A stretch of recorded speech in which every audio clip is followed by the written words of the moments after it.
Sir क्या झक मरवाने के लिए रेस्टोरेंट चालू किया? Work life balance. There is nothing like work life balance. It's the biggest myth and biggest bullshit. And you want to earn top dollar money and you want work life balance. ये दोनों चीजें साथ में नहीं होती है. तुम्हारे में औकात है, तुम यहाँ पे मोट बनाओ ना. उसके बगैर धंधा करने की बात मत करो. उसके बगैर शेख चली के सपने मत देखो. So there is going to be everything negative. Today's generation calls it a toxic culture. What if our prime minister starts saying I do work life balance? He is rewriting the nation's history. Hello and welcome to the Wealthy Circle. Today we are here to meet Jimmy Mistry, the founder of Della Group, and we are going to get into his brains about how he has made such a big empire.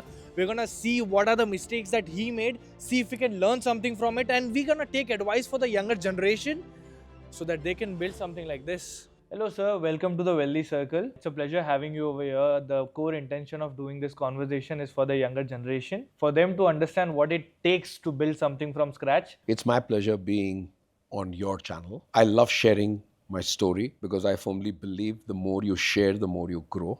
How old were you when you became a crorepati? I don't know if I'm a crorepati still. I have no idea. So I don't know what you're talking about. But how old was I when I started? Yeah. I was 19. Okay. I was a college dropout. Everything negative. I was a middle class family, college dropout, no degrees to tout about. There was nothing in life to kind of look forward to. There was no comfort zone, right? There was only one zone, survival and growing. So could you tell our audience about what exactly is that you do and what exactly is Della? Well, Della is multifaceted. We do manufacture luxury interior products. We are into hospitality. We're the first ones to create adventure tourism, the first ones to create military tourism, India's first luxury military themed resort. So we've got 6 resorts, about 325 keys operational.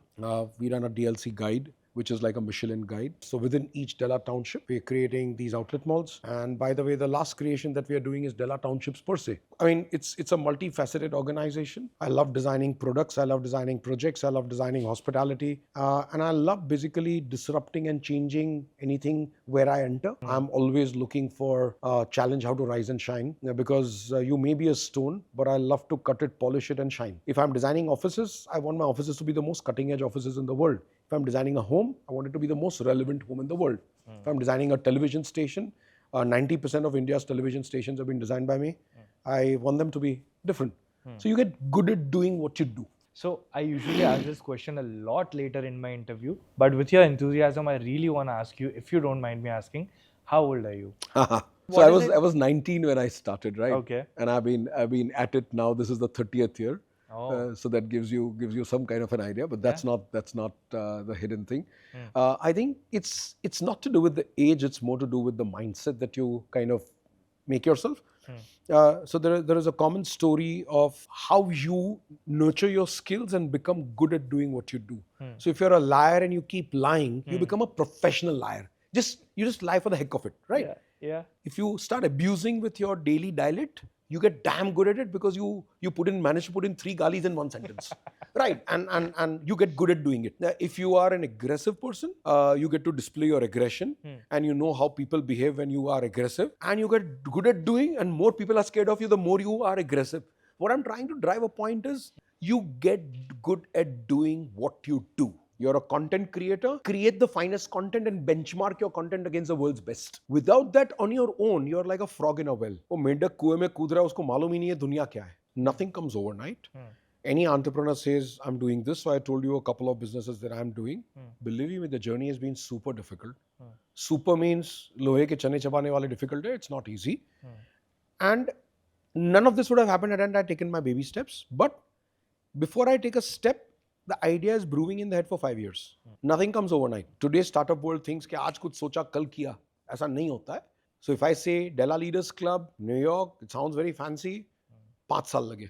If I say Della Township, जिंदगी के मेरे 30 साल निकल गए. अभी 30 साल का जो भी बटोरा हुआ हिसाब किताब है वो मैं टाउनशिप में लेकर आ रहा हूँ. So that I will be able to impact society, community, country, disrupt it on many levels.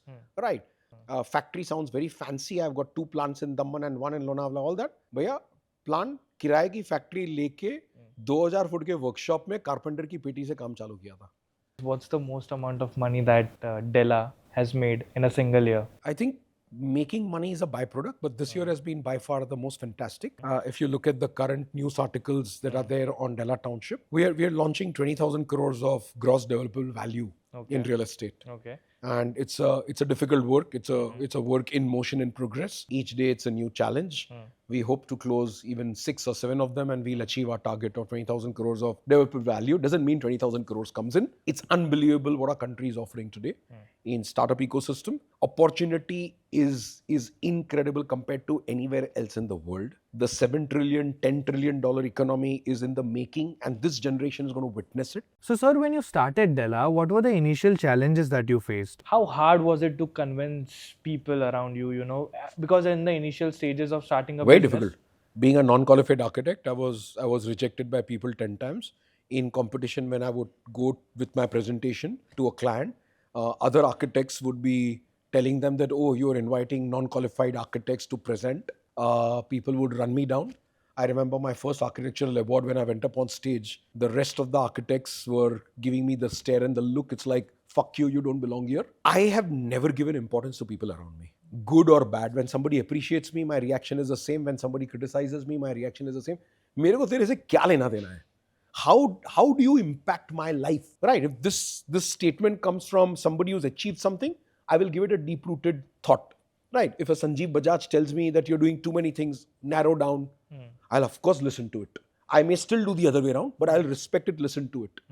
Let your arrogance reflect in your work, I keep telling. So every time somebody criticizes me in my work, my architecture designs turn better. I think that allows you to hone your skill set and improvise and deliver what is extraordinary. So what goes to the youngsters today is, first of all, do not care a F about anybody who says anything about you. You feel like dancing in the middle of the road? Fucking dance. Let people laugh. Get pass through that stage in life. I have not forgotten me traveling by BST bus and being thrown out of the bus by the conductor because I was carrying pest control chemicals. Okay, on Parel Bridge with pest control kerosene chemicals smelling. Oh, बिचारा उसने जो किया ठीक किया, लेकिन I was thrown out in the middle of the flyover and I had to carry everything back walking and I had tears in my eyes. So I remember those days. I don't remember people who have criticized me. Today, if I'm doing these townships, if a big real estate developer criticizes me, that's his problem. मेरे को क्या है? I mean, that is what is a when we started the adventure park, we were told you'll shut down in a year. When I started the first resort, I was told you're a designer, you remain stuck to your own profession. Resort चलाने का काम आपका नहीं है, किसी brand को दे दो. I said भैया मैं साल 2 साल चलाने की कोशिश करता हूँ, नहीं हुआ तो देखेंगे. ऐसा 2 साल करके 5 साल निकाला, लॉस लिया, but I never give up. Today we are accepted as a leading hospitality brand in the country. While growing up, what was your relationship with money like and how has it changed? Money is important to everybody, but honestly, I have very little desire to hoard anything because आप कुछ भी लेके नहीं जाने वाले. If you think this house belongs to me, I might be a joker to think that way. I am a caretaker till the time I live, which is going to be maybe by tomorrow I die, maybe next year I die, maybe 10 years later I die, maybe 30 years later I die. You are only a caretaker. So I think first notion everybody needs to understand, get out of the ownership mindset and get into a caretaker mindset. Your car belongs to you, it doesn't. Your hotel belongs to you, it doesn't. The minute you drop dead, it's gone to somebody else. The only thing that belongs to you is relationships. That nobody can take it away. I've touched your heart, that nobody can take it away. I die, you'll still miss me, right? Relationships with people is the only thing and the impact that you're causing. What you've done to your industry, to your business, to your people, to the society, to poor, for any reason to your country, these are the things that can be remembered.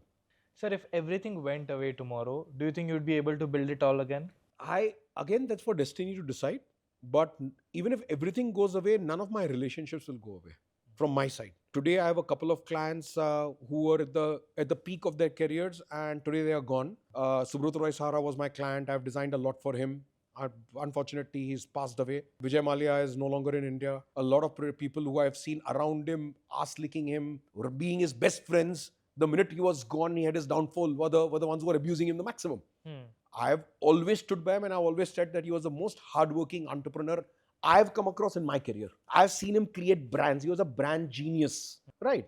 I've never badmouthed him, even for a minute. Whatever his relationship, finances, government, all that is Nothing for us to decide who are we. We don't know the reality of what has happened. He may be wrong also. I'm not even talking about that. I'm saying my relationship with him was admiring a man who's creating brands, who's slogging and working it out, when on the other side of the world people thought he was a spendthrift and a womanizer. And I used to see that man do 25, 30 meetings in a day.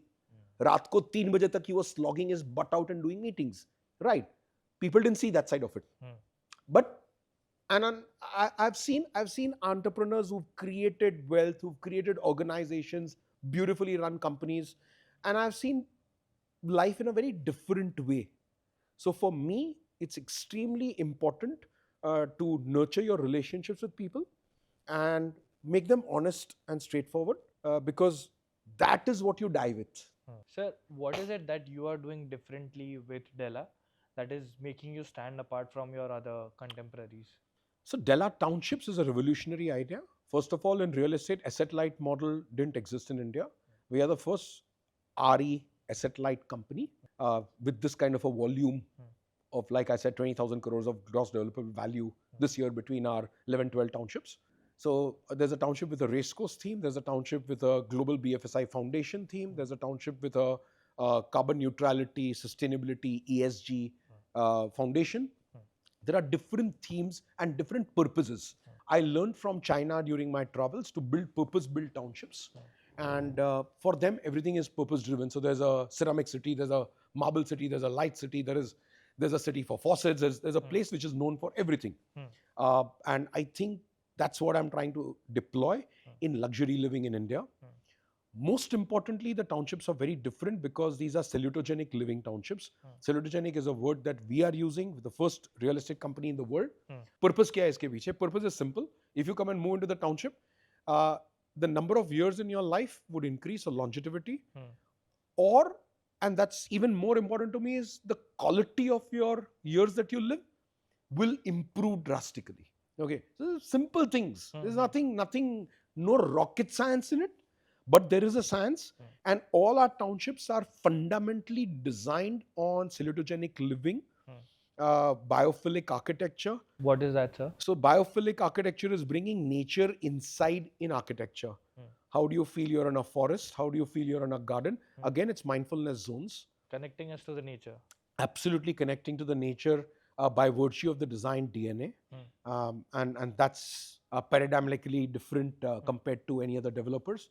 Sir, allow me to get back to the question that I wanted to ask. The intention of asking you this question was that what is it that Jimmy as a person is doing differently in his business that sets him apart from the contemporaries? Always thinking about others. In my business, I always think about the other and how do I give more. There's a simple desire. I'm building a township. पैसा कितना कमाऊंगा वो secondary है, वो तो आना है, जो आना है आना है. What am I doing different? What am I giving people there that people's lives will be impacted via the medium of what I'm creating? Right. So you are a first generation entrepreneur, correct? What is it that you learned in your journey that they don't teach in business schools? I think the fundamentals of business are what is the moat you bring to the table. Okay. That's a fundamental of any product or service. So if you're starting to do supply milk, what is the difference you're doing? Right, that differentiating factor is the moat. Somebody asked me a question in between that, sir, I gave up my job and I borrowed money, and whatever money was at home, I started my restaurant. And after a year, the restaurant failed and I'm a bankrupt person. I'm again wanting to do, what do you advise me? So I asked him, I said, okay, great. You started a restaurant. Excellent. Are you very passionate about cooking? He said, no. In the restaurant, were you doing anything? He says, no. Have you got any experience of service? No. Are you into interiors or design that you created a restaurant? No. Sir, kya jhak marwane ke liye restaurant chalu kiya? And I said, you did the easy thing. Yeah. Easy thing is putting your family, whatever 2 bits money was there, savings, वो डाल दिया, वो तो सबसे आसान काम है. उसके लिए कोई rocket science नहीं है. पैसा borrow कर लिया friends and family से, वो भी सबसे आसान काम है. So आपने आसान काम दोनों कर दिया. There is no moat. You have no specialization. You have no passion. But you still want to run restaurants. I mean, that's a fucking fake business. Yeah. Right. So my advice is create a moat, work on that moat, and get better at doing what you do. Any skill set can be acquired. If Elon Musk can fly you to the moon, I mean, that's rocket science. He can build rockets that come back and can be reused. That's rocket science.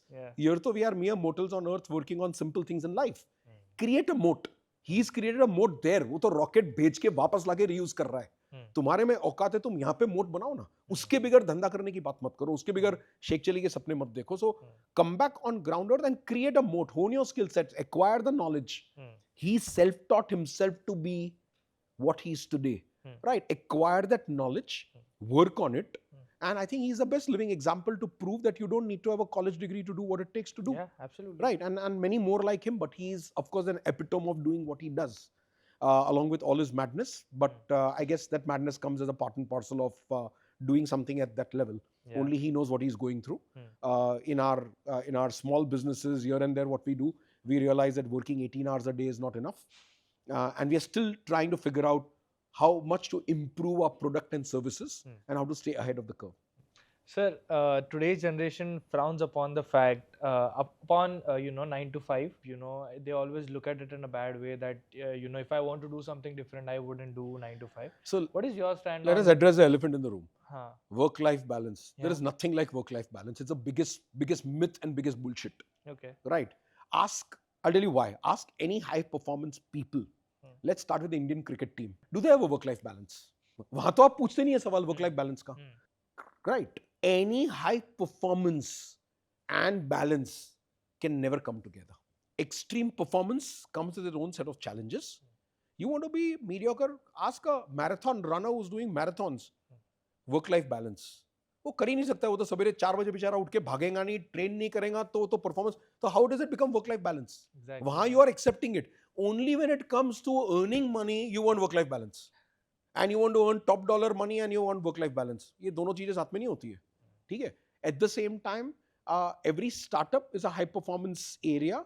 Whether they fail, whether they succeed, but it's a high-performance zone. It's a racing team. There is going to be stress. There is going to be a chaos. There is going to be everything negative. And today's generation calls it a toxic culture. They have no clue what toxicity means. They have zero clue. Right? कुछ करके दिखाओ, खुद का setup करो, फिर बात करो. Toxic culture. So by leading from the front and working yourself, it can never be a toxic culture. Yeah, it's a high-performance team. High-performance teams are always going to come with their negatives. So ये myth भूल जाओ that work-life balance है. अगर high performance है, तो high performance के लिए जो sacrifices करनी है, रात तक काम करना है, सवेरे जल्दी उठना है, forget holidays, forget this, forget that. But at the same time, you still can nurture and care for your people and improve their lives. So that's a caveat. We've always been a high-performance culture, but we've always cared for our people. So I've got a rare hospitality company where my first resort manager, 15 साल के बाद, he's still there. My adventure boys who started adventure with me, 15-16 साल, are still there. That's right? Amazing. It's in hospitality, it doesn't happen. A lot of people have moved, but we have unbelievable number of people who got long stints with us, and they don't change. My drivers don't change. My guards don't change. I mean, we have people who are, because we genuinely care for our people. Yes, it gets overbearing. Yes, you don't get to enjoy your Diwali, you don't get to enjoy your New Year's, you don't get your working till the last minute. But there is a purpose in which you're doing. It is not to exploit you. In our endeavor to create a presentation, we are working on every holiday. In our endeavor to do this, we are doing. It is not as an exploitation. There's a difference. There might be cultures who are exploiting and all that. I don't know, because I hail from a different side. For me, it's me, my people. My people are very close to me and I love my people. Whether I might push them to a hilt, but I genuinely deep within, I love my people. I am interested in their growth. That kind of an organization can never be toxic. Yeah. What does a moron know who's come for a day and goes away and says it's a toxic culture because you work till 12 o'clock? Because he's not aligned with your vision. You work with 12 o'clock because you're creating something for the country, you're creating something for the city, you are slogging your butt out, right? Because you want to do things. Like I said, I don't care for what people say.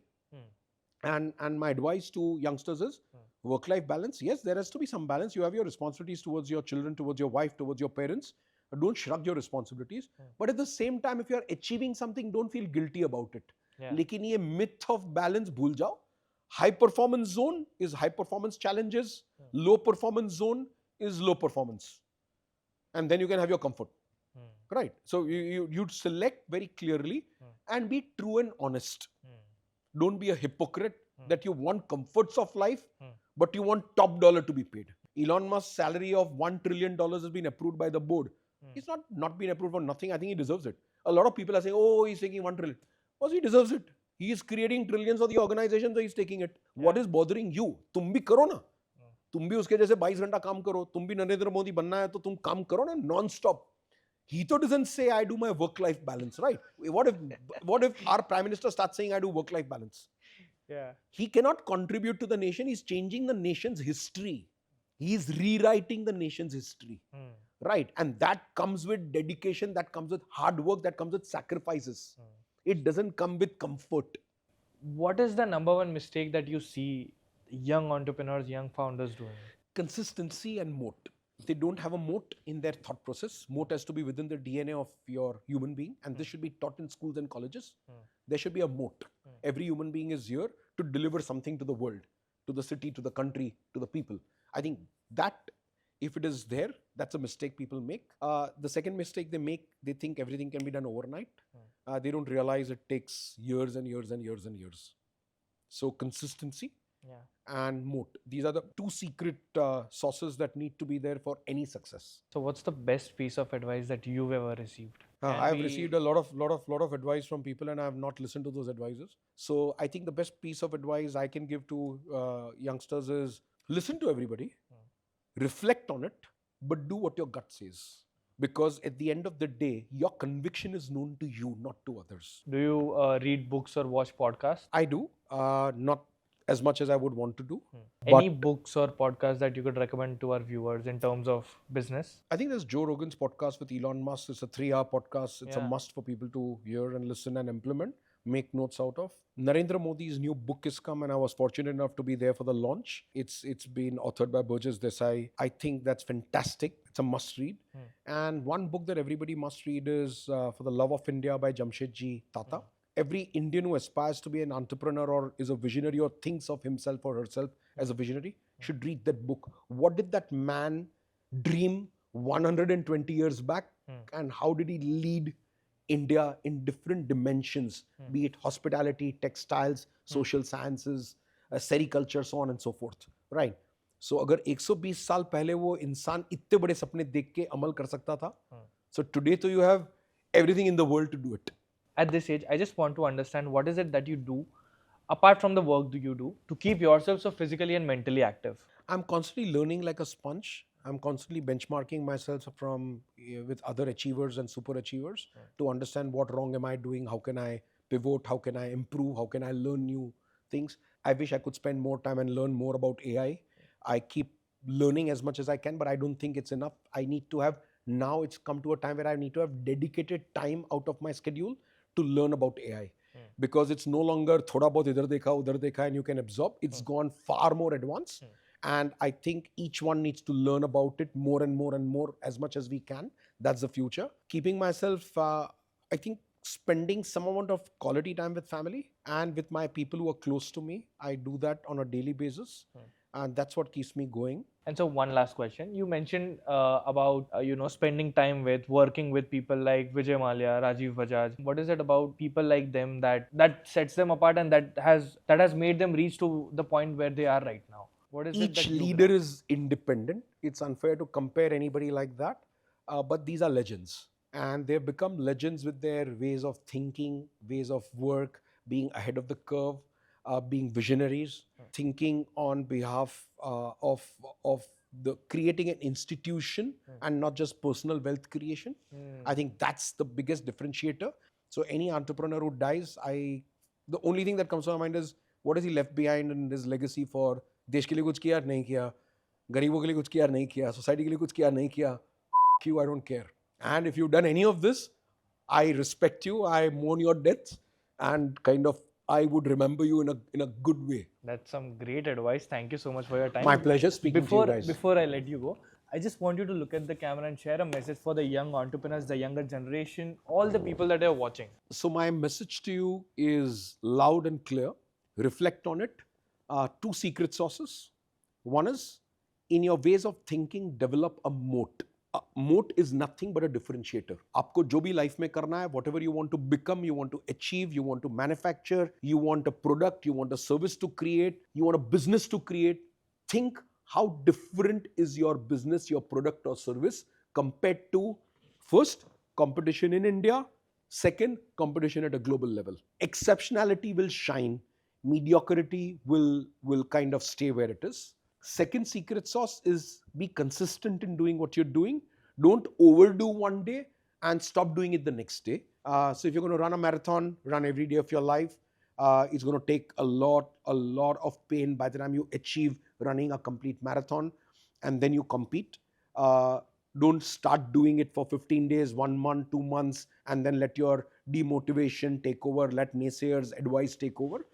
Completely ignore naysayers, completely ignore what people talk behind your back and on your face, ridicule you, laugh at you. It is the same people who will appreciate you when you become successful. And these people don't matter whether they appreciate you or criticize you. Unless and until they've really achieved something in life and they say something to you, consume that and reflect on it. Others just royally ignore. Thank you so much Okay, for your time. pleasure. Jai Hind. Well, that was pretty much it. That was a great, insightful conversation with Jimmy, the man himself. He has built such a great empire. And I'm sure you've learned a lot about his business style, how he thinks. I hope I was able to take you in his mindset. And if you like the video, please like, comment, share, and subscribe. Comment below your favorite part of the video and let us know who we should interview next.